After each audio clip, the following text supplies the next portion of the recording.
The Bible study for today is from the book of Joshua, chapter 1, verse 6 to 9. Be strong and courageous, for you shall cause this people to inherit the land that I swore to their fathers to give them. Only be strong and very courageous, being careful to do according to all the law that Moses my servant commanded you. Do not turn from it to the right hand or to the left, that you may have good success wherever you go. This book of the law shall not depart from your mouth, but you shall meditate on it day and night, so that you may be careful to do according to all that is written in it. For then you will make your way prosperous, and then you will have good success. Have I not commanded you, be strong and courageous? Do not be frightened, and do not be dismayed, for the Lord your God is with you wherever you go. The beauty of the law. The Lord called Joshua to be strong and courageous as Joshua replaced Moses as Israel's leader and led the people into the promised land. This calling was based on his obedience and submission to the Word of God. As the Creator, God knows how life is meant to be lived and the way for people to experience life to the full. John 10, verse 10. The gift of the law was a gracious act of God to instruct his people in his ways. It was never intended to be a moralistic plan to earn God's favor. Rather, the law was given to those who had already experienced God's redeeming grace in the law. God provided instruction for how his children can love him and other people.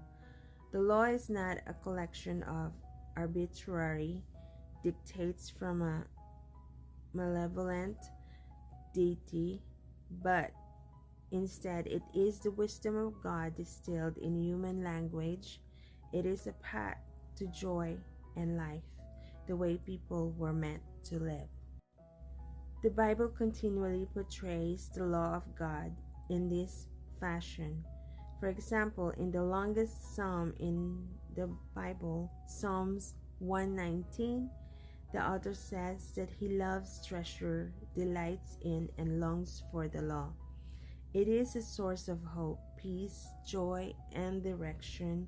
In Psalm 19, the psalm says the law revives the soul, makes wise the simple, gives joy to the heart, and gives light to the eyes. Psalms 19, verse 7 to 8. The law is a beautiful gift from a gracious God.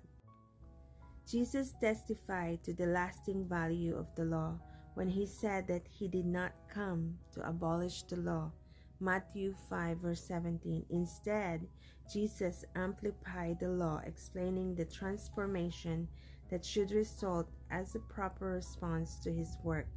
In his masterful Sermon on the Mount in Matthew 5 through 7, Jesus called people to a far greater standard of obedience than mere conformity to external regulation. Instead of simply condemning murder, Jesus unmasked the anger that fueled this act. Adultery is not the prime culprit, but lust rooted in the human heart is the real problem. Jesus methodically outlined the heart level change that the law relied upon. Rather than rendering the law obsolete, Jesus showed that the law continued to provide an authoritative standard and guidance for God's people. Now, because of the finished work of Christ, believers have hope that the price for the disobedience to the law has been paid, and that they have God's Spirit dwelling within them, providing them the power to live the life God intends. Have a great day, you guys, and God bless.